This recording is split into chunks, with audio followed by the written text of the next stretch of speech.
Learn English through stories G38 PDF. Adapted and modified by Kulwant Singh Sandhu.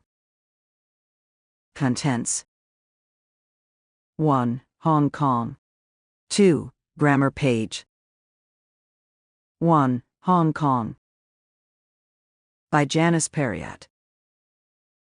Joshua and I are caught in an early summer storm.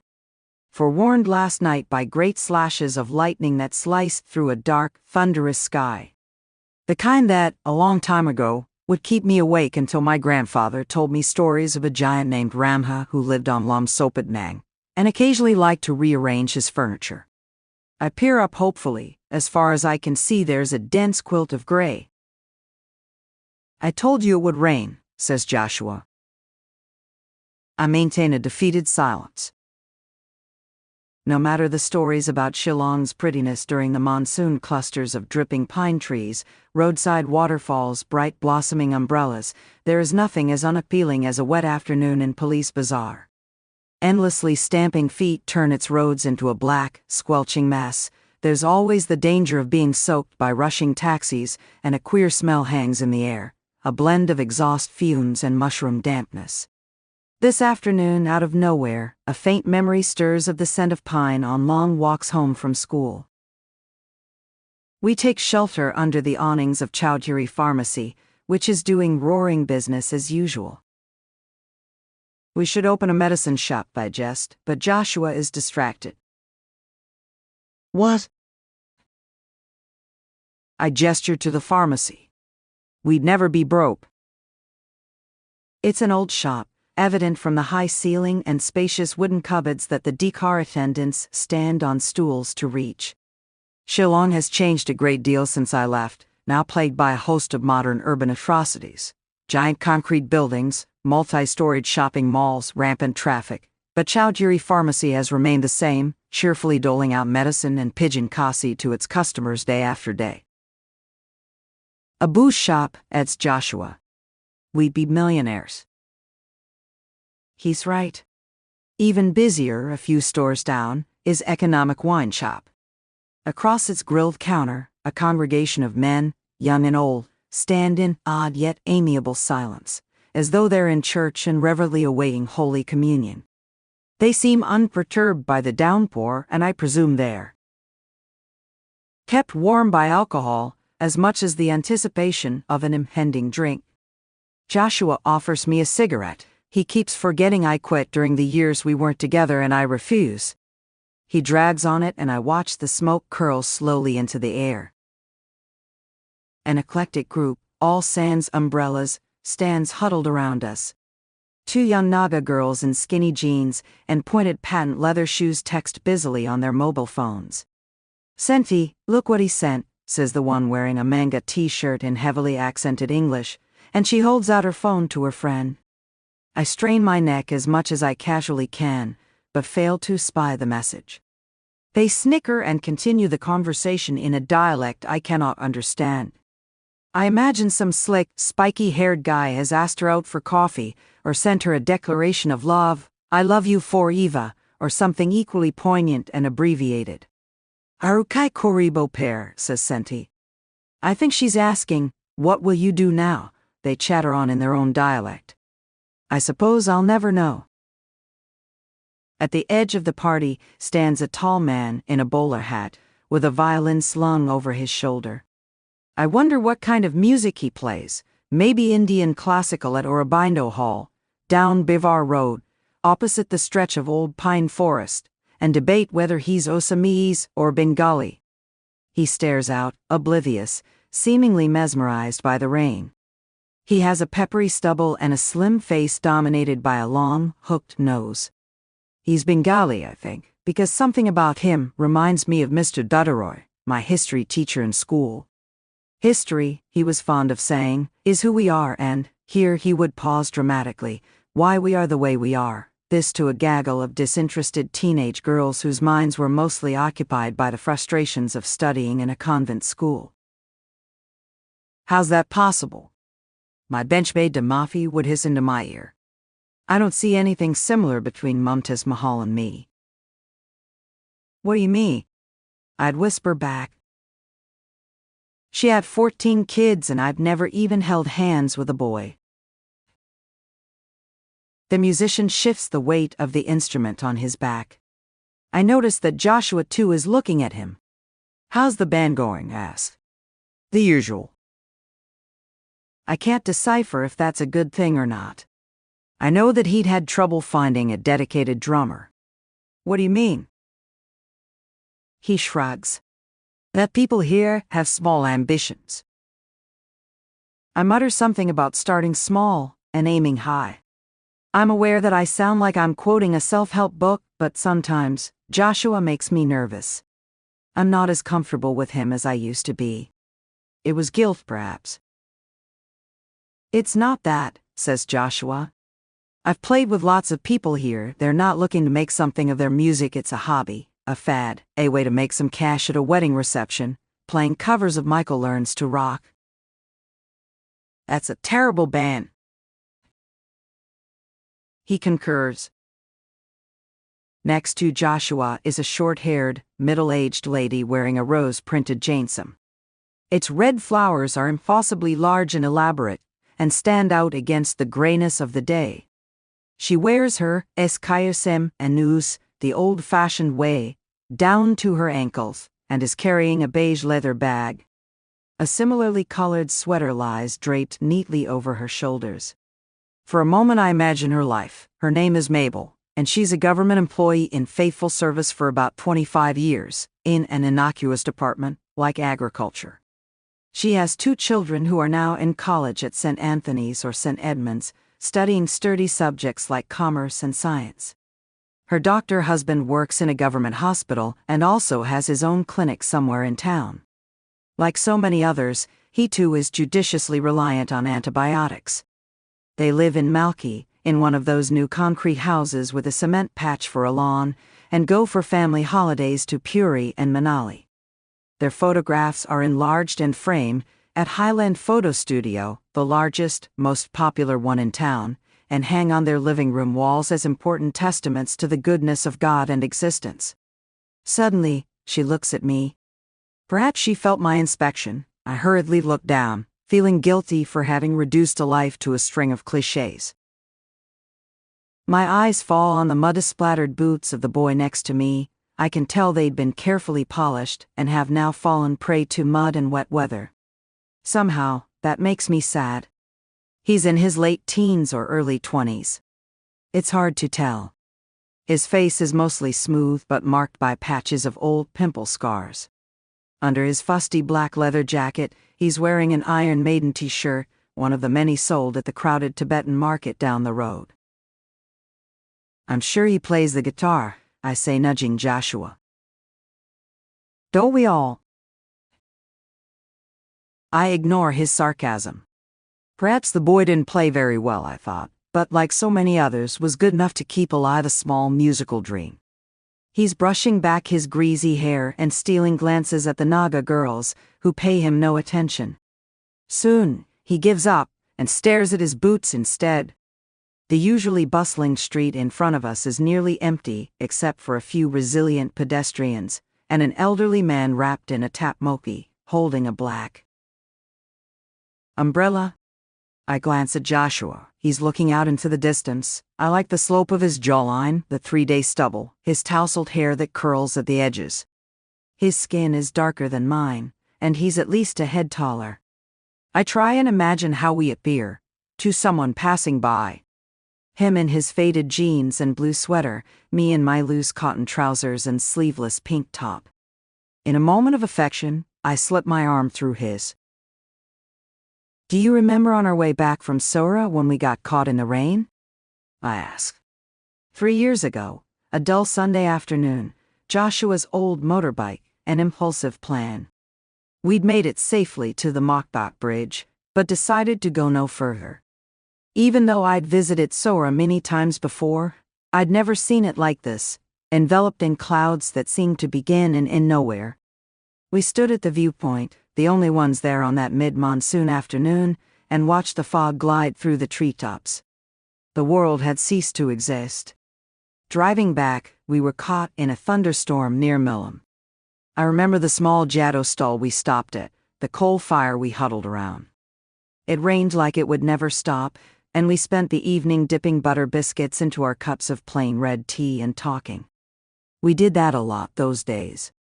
Our conversations bound us close, because we thought we couldn't speak that way with anyone else. They were, like us, unique.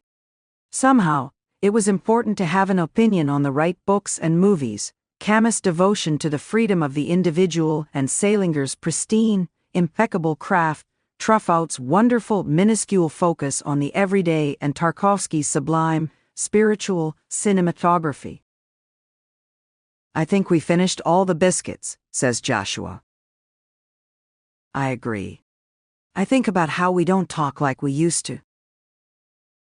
We recount all the details of that afternoon, except one, that it was the day he told me he loved me. I say, "It was fun." "Yes," he replies. "And then you decided to leave." Raindrops hammer the awning like tiny ammunition. "To study further, to work, I want to say. Things you couldn't easily do in Shillong at the time. Perhaps even now." "Well, I'm back." The rain continues relentlessly, lulling us all into self-absorbed silence. I remember how we'd sat and searched for scholarships. We had a plan that, given the certainty of youth, couldn't possibly go wrong. We were to study in London, he'd do film, and I'd attend classes that would teach me to craft my words. Shillong, even Delhi, wasn't good enough for us. It had to be elsewhere, swifter, more exuberant and exciting, one of the great centers of the world. The city around which every other merely circled like satellites. We applied for everything we could find: the Chevening and Charles Wallace, the Jawaharlal Nehru Scholarship in Lax, and even though we debated the colonial implications of the title, the Commonwealth. For months we waited. Then the rejections started trickling in. "Thank you for your application. We're sorry to inform you." "It's fine," we told each other. We were sure one of them would work out. They didn't. I guess the friction started after I told them my parents would pay for my studies in London anyway. They said they'd manage it since I'd been accepted by the university, I added. "What about you?" I had no idea it would turn quite so ugly. Something reared in Joshua that I'd never seen before, envy perhaps, or jealousy, a sudden billowing anger. We argued about it for hours and days, words flung around like sharp, jagged stones. "Don't you get it?" he shouted finally. By this time, I was almost in tears. "Get what?" I shouted back. "I won't go if..." "We're not the same class." I remember that word silenced me, like he'd spat in my face. Class was something we discussed as a grand theme in films and novels. Austinian characters who struggled to fit in and move up in the world. Renoir's Comédie de Manières and Bunnell's witty yet ruthless denouncement of the bourgeoisie. I hadn't considered, and didn't imagine it affecting my life in any way. Only after this did I begin to see the differences between his address and mine, his house and the one I lived in, the jumble of bric-a-brac in their living room and what my mother carefully placed in ours, the way his parents spoke and the way mine articulated their sentences. It disgusted me, the fact that now I noticed. As soon as it lets up a little, people break away from the group like loose birds and disappear into the crowd. Joshua has long finished his cigarette. I watch a boy of about 8 jump into a puddle. His mother scolds him. "Ayo, Jason, don't be naughty, Ale Shawnee." "Want some Chinese food?" asks Joshua. I take it I've been forgiven for dragging him out shopping on an afternoon such as this. About the other things, I could only hope. "My treat," I offer, just to be sure. We walked towards the main road past a row of women selling baskets of sofa, and stopped to cross just before Babla's clothes shop, where my birthday and school fair dresses were bought. My shiny custom-made patent leather shoes came from 3-in-1 in Ladamkara, which closed a while ago, The Chinese family who owned it packed up and left when the trouble began, and extortion notes were handed out as generously as qua. Come on. Joshua grabs my elbow and shepherds me across the road.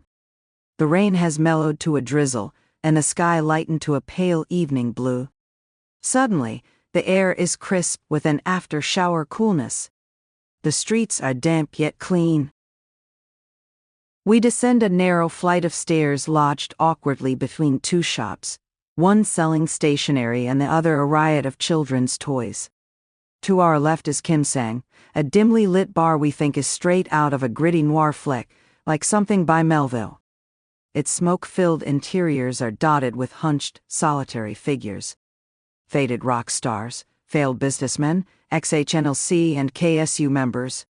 Since I've been back in Shillong, almost 2 months now, Joshua and I have come here a few times for a drink. We proudly place ourselves under those tags of struggling writer and disenchanted youth. Today, however, we turn right into Hong Kong, a lackluster Chinese joint with thin walls painted a peculiar shade of blue. Unlike other restaurants, Hong Kong has little plywood cubicles to sit in, giving it a private yet slightly dubious air. Joshua heads towards a seat in a cubicle in a corner. I follow. There's barely enough room for me to hang my bag on the chair, yet it's warm, a welcome change from the chill outside. What will you have? Asks Joshua. Let's see. I run my eye down the menu, a laminated sheet of yellow paper framed by twirling red dragons, and choose pork soup chow. He settles for a plate of chicken momos, large. We place our orders with a shy waiter hovering nearby. His brand new uniform, a silky aubergine-colored shirt and smart black trousers, seems incongruous in these grubby surroundings. No, you can't smoke here, he says in reply to Joshua's question, and points to a poster on a neighboring cubicle wall which asks, acerbically, "Tobacco or family, make your choice." The rest of the decor consists of faux Chinese fans and tasseled wall hangings, all garish in their cherry red and gold brightness.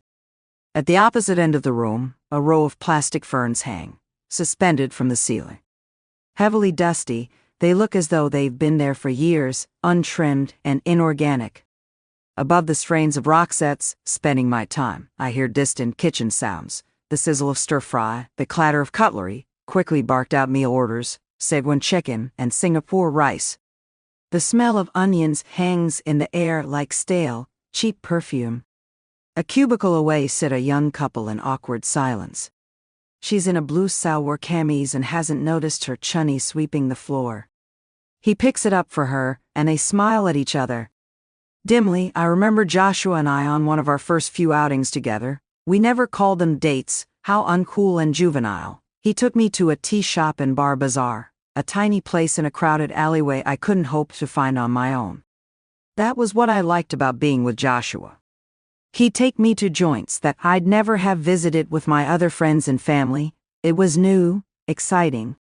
I realized later that in my straight-laced bourgeoisie bubble, they were considered unclean and grimy, or just plain dubious. Yet it was in those places, the roadside tea shops and liquor stores, the rumbling market streets and parking lots, where I grew to know my town and pick up its stories. We'd sit for hours in people watch, and he'd tell me, most earnestly, that he wanted to do something for Shillong, but he wasn't quite sure what. On one of those evenings, when he dropped me home, I turned back from the gate and kissed him, and said whatever he decided to do, I would be there to help him. I play with the plastic flowers in the vase in front of me. Someone has considerately filled it with water. In the cubicle behind us, 2 men are discussing Meghalaya politics. I eavesdrop shamelessly. You think KSU is against uranium mining? Nonsense. They make a fuss now so the government will pay them off. A few lakhs in their pockets, you see, nobody will be protesting. I can't hear his companion's reply, but the speaker continues emphatically. People what people, everyone only wants to make more money. Look at that tassing woman, made some 9 or 10 crore. I glance at Joshua, who is spinning the salt shaker on the table. The last public protest he'd tried to stage, along with a small group of vaguely interested youngsters, was against the recent Tassing embezzlement scam. Substandard CGI sheets given to the poor for housing that couldn't survive the Mad March winds. Nothing to be done now, the voice floats out again. This government has gone to the dogs. What did I tell you? This is all people do, Joshua mutters, as the salt shaker slithers across the table and crashes into the cubicle wall. Sit and talk, nobody gets off their asses to do anything. The conversation in the cubicle comes to an end, along with, I presume, their meal. One last apocalyptic proclamation. What has happened to the world? Followed by a loud burp. Soon, our food arrives. I'm thankful for the distraction. The chicken momos sit squat and plump on the orange melamine plate like fat, contented priests, while the soup chow is fresh and steaming, topped generously with spring onions. A plate of green chilies and a plastic bottle of virulent hot sauce accompanies the meal. We eat in silence. Joshua's mood improves when I ask him to help me with my rather large helping of soup chow. I fork the vegetables, he picks at the pork. The soup is clear and deliciously wholesome. Good now? He asks. I nod as an errant noodle slithers down my chin. We can organize another protest, I offer. Gather more people, maybe make a short video. Maybe, he mutters, non-committal. Yet I know he will. Behind the disenchantment, there was a streak of stubbornness that ran through him like a fault line. He would stick to his job as reporter for the small Kasi daily he worked for, and try and change, not the world, but a small portion of it that meant most to him. I'd help him, perhaps. If he wanted me to. How's your article going? He asks. The one on traditional Kasi music. Not bad, but I might need your help with the interviews. My Kasi is a bit tetlan, rusty now. He nods. You should meet this guy who lives in my locality in Rinja. He works as a banker, but he also plays casing and duatara. Where exactly is Rinja? The sprawl of Shillong has blurred my geography of the town. I'll take you. Thanks, I say quietly, trying to catch his eye, but he's intent on swiping the last bit of hot sauce off his plate with half a momo. Finally, he asks the question I've been hoping he wouldn't. How long are you in Shillong? I tell him. I have a month left of my sabbatical. I hadn't decided yet whether I wanted to go back to my job in a magazine in Delhi or stay on. I can hear my parents' voices. Stay on and do what? When we finish, we ask our well-dressed waiter for the bill. It comes on a saucer of stale souperi and sugar that looks like miniature cubes of ice.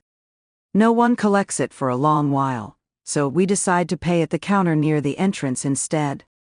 There's a middle-aged gentleman in a mustard-brown shirt manning the place. His head of thick black hair, done up in a stylish 80s poof, is oddly mismatched with his tired, wrinkle-lined face. He also has a lazy eye, which adds to his weariness. Behind him, in stark cheerful contrast, are glass shelves lined with pink-rimmed prawn wafers and custard yellow crisps. 140, he says, taking the money from me.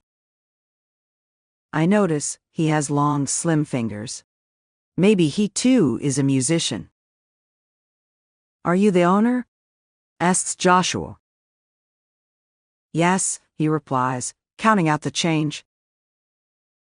Do you also own Kim-san? Joshua points outside. He shakes his head.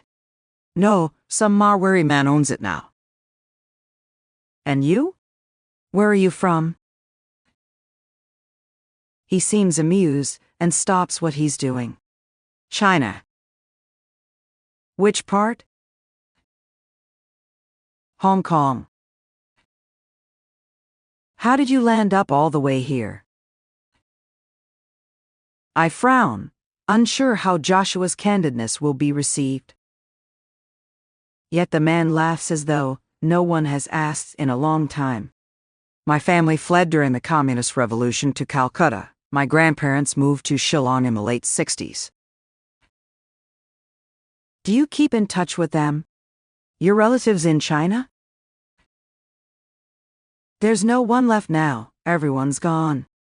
To Singapore, Philippines, Canada. There's an awkward pause. He looks as though he'd like to see us leave. I pick up my change. Thank you, bye. Outside, the day has creased into evening, clear but darkened. The sky is a deep, dying blue. A pale sun has set and left behind streaks of silver clouds.